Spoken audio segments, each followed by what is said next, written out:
So with the debate over, it's time for the spinners to move in to give us their view on how the last 2 hours went.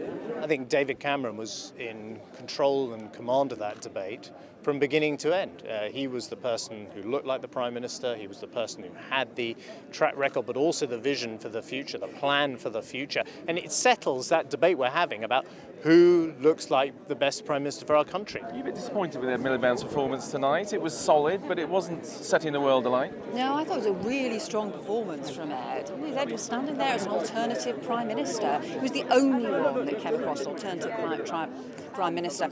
Even though you had the 7 leaders on the stage, and that obviously was a format that David Cameron chose. That was what he wanted. I thought David Cameron really disappeared into the crowd and didn't come across well at all. So one thing I noticed, the first chance Nick got, who did he attack? Straight into David Cameron.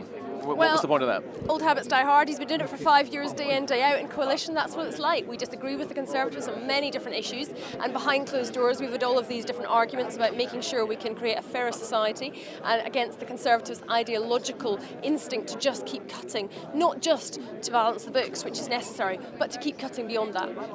What are your polls telling you? We're finding that Nicola Sturgeon came out ahead with 28%, saying she performed best, with Nigel Farage in second place on 20%, just ahead of David Cameron on 18% and Miliband on 15%.